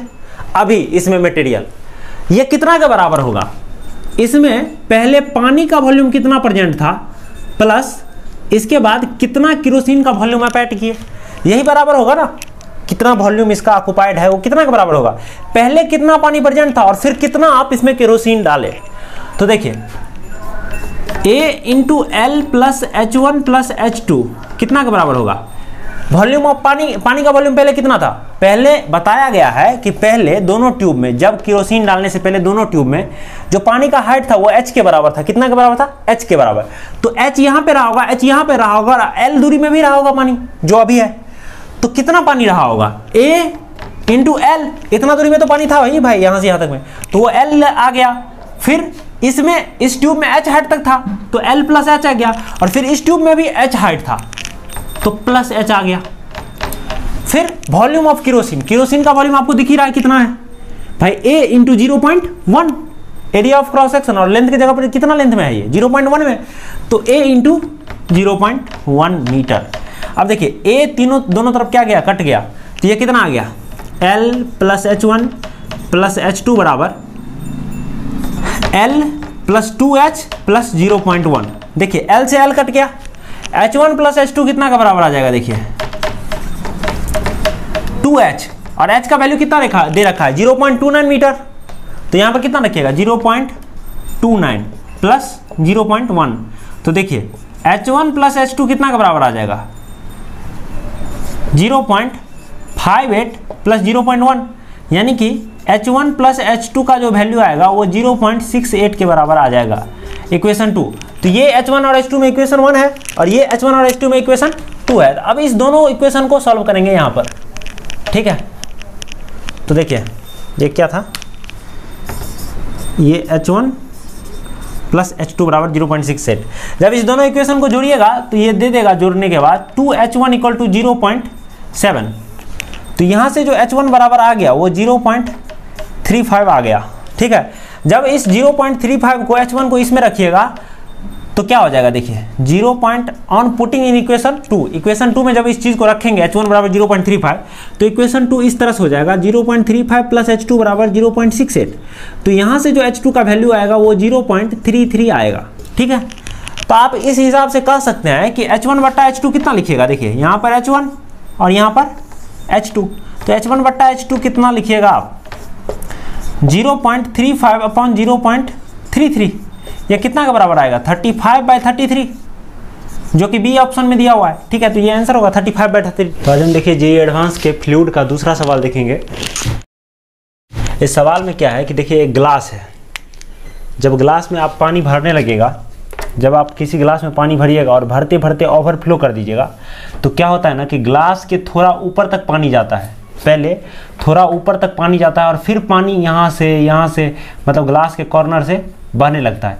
तो पहले थोड़ा ऊपर तक जाता है, तो इस सवाल में कहा गया है ये h हाइट ऊपर तक जाता है, तो h बहुत छोटा होगा, पहली बात h हाइट ऊपर तक पानी जाता है और फिर जो है उसके बाद लीक होने लगता है पानी। ठीक है, इतना कहा गया है कि h हाइट ऊपर तक पानी जाता है और फिर लीक होने लगता है। तो आपको h बताना है। दिया क्या गया है कि इस पानी का जो सरफेस है, ऊपर में जो थोड़ा मोटा परत बनेगा पानी का ग्लास के जस्ट ऊपर, ये h हाइट का जो परत बनेगा वो एक डिस्क का शेप का है। तो जब इस ग्लास को आप ऊपर से देखिएगा, टॉप व्यू देखिएगा, तो पानी कुछ इस हिसाब से पानी का लेयर दिखाई देगा, यहाँ पर पानी है, सब जगह पानी दिखाई देगा, पानी का सतह होगा जिसका रेडियस क्या होगा r होगा, और ये डिस्क टाइप का है। ठीक है, पहली बार टॉप व्यू देखिएगा तो ये होगा, तो इसका मैं मान लेता हूँ रेडियस क्या होगा, r होगा।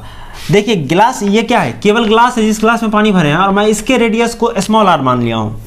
तो देखिए जब कोई यहाँ से देखेगा, यहाँ से कोई आंख देखेगा इस वाले डिस्क को ढंग से ग्लास के अलावा, तो ग्लास के चारों तरफ उसको क्या नजर आएगा, बॉटम व्यू। ग्लास के चारों तरफ जो उसको नजर आएगा उसको मैं बॉटम व्यू बोल रहा हूँ। तो उसको क्या नजर आएगा, एक रिंग नजर आएगा। रिंग मैं मान ले, रिंग तो बहुत पतला होगा, ये बात तो तय है कि एक रिंग नजर आएगा ग्लास के जस्ट साइड चारों तरफ, और रिंग काफी पतला होगा। तो उस रिंग का इनर रेडियस क्या होगा, आर के बराबर, ग्लास के रेडियस के बराबर, क्योंकि ग्लास के साइड से ही तो शुरू हुआ वो रिंग। तो इसका इनर रेडियस क्या होगा, आर के बराबर, आउटर रेडियस कैपिटल आर के बराबर। तो आर थोड़ा सा, कैपिटल आर क्या होगा, ज्यादा होगा, क्योंकि ये ऊपर से जो देखिएगा तो थोड़ा फैला हुआ है ना, लेकिन यहाँ पर जो साइड से वो रिंग दिखाई देगा वो तो ग्लास के साइड से शुरू है, तो इसका स्मॉल रेडियस स्मॉल आर होगा। अच्छा, पहली बात ये। अब देखिए इस लेयर को ठीक से देखिए, मैं इसको एक बार ढंग से बना रहा हूँ, थोड़ा मोटा लेयर बनाता हूँ इसको, इसके लेयर को मैं मान लेता हूँ ये ऐसे है। तो बताइए यहाँ पर मैं मान लेता हूँ एटमॉस्फेरिक प्रेशर है, ये डिस्क है तो इस तरह से होगा, ये डिस्क का शेप का है, तो ये हाइट क्या दिया हुआ है h। तो देखिए यहाँ पर एटमॉस्फेरिक प्रेशर को अगर मैं 0 मानूं तो यहाँ से नीचे जाइएगा तो क्या होगा, प्रेशर बढ़ेगा, प्रेशर बढ़ेगा। और देखिए प्रेशर बढ़ेगा, तो इस सवाल में कह रहा है कि व्हेन, इस सवाल में एक लाइन लिखा हुआ है कि when the pressure of the water at the bottom of the disc. तो डिस्क का बॉटम पार्ट कौन सा है, ये जस्ट ग्लास के ऊपर वाला पार्ट ही तो डिस्क का बॉटम पार्ट है। तो इस सवाल में कह रहा है कि when the pressure of the water at the bottom of the disc exceeds, जब यहाँ वाले वाटर का प्रेशर बढ़ेगा, कब बढ़ेगा, जब हाइट बढ़ेगा तो क्या होगा, प्रेशर बढ़ेगा, क्योंकि रो GH से बढ़ेगा प्रेशर। तो वही कह रहा है when the pressure of the water at the bottom of the disk exceeds what can withstood due to the surface tension, the water surface breaks off near the rim of the water starts flowing from there, water starts flowing from there। तो देखिए जब pressure बढ़ेगा तो यहाँ पर ये बहुत पतला है, तो यहाँ पर आप रो GH, यहाँ पर जो जितना प्रेशर का आप प्रेशर मानिए, तो यहाँ पर जो प्रेशर आएगा उस प्रेशर की वजह से क्या होगा, इधर फोर्स लगेगा, इस पूरे वाटर के सरफेस पे इधर फोर्स लगेगा, इधर फोर्स लगेगा, प्रेशर इनटू एरिया। मतलब देखिए वाटर किस तरह से, देखिए यहाँ पे फोर्स लगेगा ना, ऐसे प्रेशर की वजह से, प्रेशर की वजह से हर जगह फोर्स लगेगा, हर जगह फोर्स लगेगा P इंटू ए के बराबर। तो हर जगह फोर्स लगेगा प्रेशर इंटू एरिया के बराबर। तो कह रहा है कि, और यहाँ पर देखिए ये पार्ट जो है नीचे वाला डिस्क जो है ये क्या है, ये पार्ट ग्लास के संपर्क में है, ग्लास के संपर्क में है। तो यहाँ पर देखिए एक चीज देखिए कि ये एक स्लाइडर है, ठीक है, इसमें आप एक यहाँ पर लगा दिए रॉड, बहुत पतला हल्का रॉड लगा दिया, और जिसको जब आप इसको सर्फ में डुबाइएगा और निकालिएगा तो क्या होगा, ये स्लाइडर धीरे धीरे इधर की तरफ जाता है, मतलब सरफेस टेंशन इस पे फोर्स लगाता है। तो देखिए इस रॉड पर ये लिक्विड का जो पार्ट है वो किधर फोर्स लगाया, अपनी तरफ ना। तो यहाँ पर भी इसके अंदर तो लिक्विड है, तो किधर फोर्स लगेगा, ये जो अगर ये ग्लास का बाउंड्री है तो ग्लास पर किधर फोर्स लगेगा। देखिए एक मिनट, ग्लास के बाहर है लिक्विड, ग्लास के बाहर, ग्लास के बाउंड्री के जस्ट बाहर है लिक्विड, बाहर वाले लिक्विड की बात कर रहे हैं, तो ये अगर ग्लास का बाउंड्री है तो इस पर वो लिक्विड किधर फोर्स लगाएगा, इधर बाहर की तरफ फोर्स लगाएगा, टीएल सरफेस टेंशन वाला फोर्स। तो देखिए अगर ग्लास पे ये लिक्विड बाहर की तरफ फोर्स लगाएगा तो न्यूटन के तीसरे नियम से ग्लास भी इस पर लगाएगा अंदर की तरफ फोर्स। तो ये अगर ग्लास पर बाहर की तरफ लिक्विड फोर्स लगाएगा तो लिक्विड पर ग्लास किधर लगाएगा, अंदर की तरफ फोर्स, और वो फोर्स भी इतना होगा, तो सरफेस टेंशन वाला फोर्स इस पर भी किधर लगेगा, इधर लगेगा। देखिए इधर लगेगा, इधर लगेगा। तो देखिए कह रहा है क्या, तो देखिए जब हाइट बढ़ेगा तो प्रेशर बढ़ेगा, और प्रेशर बढ़ेगा तो प्रेशर इन एरिया तो फिक्स है, तो प्रेशर इंटू एरिया से क्या होगा, फोर्स बढ़ेगा।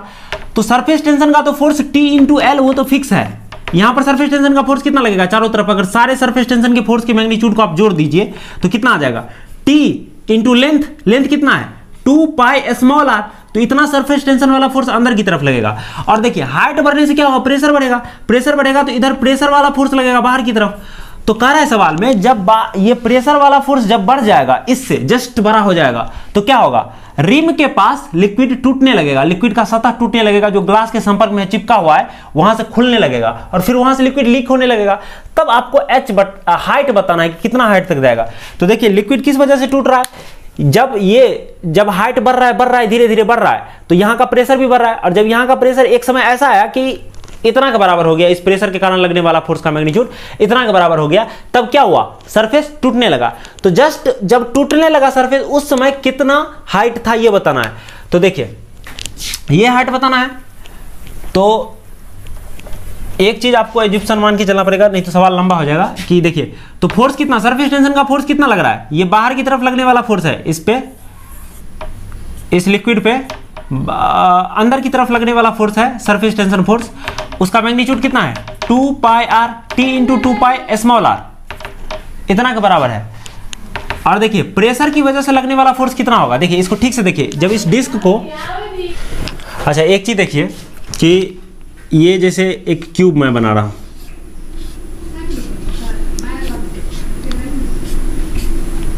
इस क्यूब में क्या है, ये क्यूब जमीन पे रखा हुआ है, किसी पे रखा हुआ है, जमीन पे रखा हुआ है, ये ठीक है, ये जमीन पे रखा हुआ है, और इसमें पानी है, और यहाँ पर मैं मान लेता हूँ एटमॉस्फेरिक प्रेशर 0 है। तो इस एरिया पे, इस फेस पे, ये जो साइड वाला फेस है, इस फेस पे कितना फोर्स लगेगा, अगर इसका क्यूब लेंथ का एज का लेंथ a हो, तो देखिए यहाँ पर आप जो है ना केवल क्या कीजिए, इसके सेंटर पर कितना प्रेशर है ये निकाल लीजिए, और उसको एरिया से गुना कीजिए, इस फेस के एरिया से। तो इसके सेंटर पर कितना होगा, देखिए अगर इसका एज लेंथ a है तो ये दूरी कितना होगा, हाइट इसका, ये हाइट कितना होगा a/2, तो यहाँ पर प्रेशर कितना होगा ρg a/2 है। तो उसको आप इस फेस के एरिया से गुना कर दीजिएगा, तो जो है इस फेस पर लगने वाला फोर्स आ जाएगा, और ये रिजल्ट जो है इंटीग्रेशन से आता है, तो इस रिजल्ट का हम डायरेक्ट यूज करेंगे यहाँ पर, ठीक है। तो देखिए यहाँ पर जो है हर जगह पर मैं मान लेता हूँ छोटा f फोर्स लगेगा, इस सारे f के मैग्नीट्यूड को अगर आप जोड़ दीजिएगा तो कितना आ जाएगा, T इंटू 2 पाई r स्मॉल r आएगा। अब देखिए इसमें, इस ग्लास में h हाइट तक लिक्विड ऐसे उठा हुआ है, ठीक है, ये डिस्क है, तो ये अंदर का लिक्विड कितना प्रेशर वाला फोर्स का मैग्नीट्यूड कितना होगा जो लगा रहा होगा। तो देखिए अंदर वाले डिस्क पे, मतलब इसमें देखिए कितना फोर्स लगा रहा है, देखिए ठीक से देखिए कि यहाँ पर अगर आप इसको देखिएगा ढंग से, अंदर में जो प्रेशर लग रहा होगा वो किस एरिया पे लग रहा होगा, इस तरह का एक सिलेंडर टाइप का चीज़ बना होगा जिसका हाइट h होगा, इसी पे तो फोर्स लग रहा होगा, इसी एरिया पे तो प्रेशर वाला फोर्स लग रहा होगा बाहर की तरफ। तो बताइए सबसे पहले ये एरिया कितना होगा, बताइए इसका रेडियस, ये जो सिलेंडर है, इस सिलेंडर का रेडियस कितना है स्मॉल r, तो इसका एरिया कितना होगा, इस सिलेंडर का surface area, lateral surface area होगा, एरिया आपको होगा इसका 2 पाई RH, 2 pi small r h, इतना होगा इसका एरिया। तो इस पर फोर्स कितना लगेगा, तो इसके सेंटर पे फोर्स निकालिए, यानी कि यहाँ पर जो फोर्स प्रेशर है उसको निकालिए और इस एरिया से गुना कर दीजिए, यही नहीं कीजिएगा।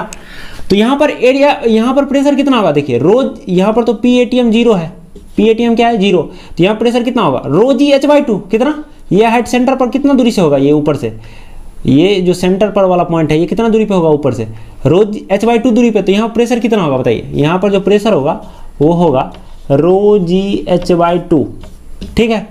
तो बाहर की ओर लगने वाला लिक्विड पे फोर्स कितना होगा, इस जो भी फोर्स होगा वो सभी फोर्सेस का वेक्टर समेशन नहीं, मैग्नीट्यूड का समेशन कितना होगा बताइए, प्रेशर इंटू एरिया, यानी कि वो बराबर होगा ये एफ बाहर वाला जो है, इसको एफ नॉट मैं कहूँ तो इसका समेशन कितना का बराबर होगा, मॉड का समेशन, इसके मैग्नीट्यूड का समेशन, ये होगा आपको प्रेशर यानी कि rho ji h by two, rho ji h by two into 2 pi are h, 2 pi are h, इतना का बराबर होगा ये फोर्स। तो बताइए लिक्विड कब टूटने लगेगा, जब ये फोर्स जस्ट एक्सीड कर जाएगा इससे, यानी कि जस्ट बराबर ही होगा, उस समय जस्ट बराबर के बाद जस्ट एक्सीड कर गया होगा, उसी समय टूटा होगा सरफेस। तो ये इतना का बराबर होना चाहिए तभी एच निकालेंगे। ये जब इतना का बराबर था उसी समय टूटना शुरू हुआ, तो इक्वेट करेंगे तो एच आ जाएगा। देखिए तो मैं निकाल रहा हूँ एच का वैल्यू, ये कितना का बराबर होगा, T into 2 pi small R equal to rho ji H Y two into 2 pi are H. देखिए 2 पाई आर से 2 पाई आर कटा तो कितना आ गया, 2t बट्टा रो जी बराबर एच स्क्वायर, 2t बट्टा रो जी बराबर क्या आ गया, एच स्क्वायर, 2t बट्टा रो जी बराबर कितना आ गया, एच स्क्वायर। अब देखिए क्या कहते हैं, 2t बट्टा रो जी बराबर कितना आ गया, एच स्क्वायर। तो एच स्क्वायर बराबर कितना होगा, 2t बट्टा रो जी, यहाँ पर t का वैल्यू कितना दिया हुआ है 0.07, रो का वैल्यू कितना दिया हुआ है 10 की पावर 3 और g का वैल्यू कितना दिया हुआ है 10। तो ये कितना हो गया 2 गुने 7 गुने 10 की पावर -2 अपॉन 10 की पावर 4। तो ये कितना आ गया 24 अपॉन 10 की पावर 6, इतना मीटर स्क्वायर बराबर कितना आ गया, एच स्क्वायर। देखिए h बराबर कितना आ जाएगा, अंडर रूट 14 बट्टा 10 की पावर 3 मीटर, यानी कि अंडर रूट 14 मिलीमीटर। तो यही तो आंसर है। तो अंडर रूट 14 मिलीमीटर आता है आपको 3.74, कैलकुलेट करके देख सकते हैं। तो यानी कि 3.74 mm इसका आंसर होगा। देखिए इस सवाल में आर नहीं दिया गया था, ग्लास का रेडियस हम माने थे खुद से ताकि समझा पाए ढंग से, ठीक है।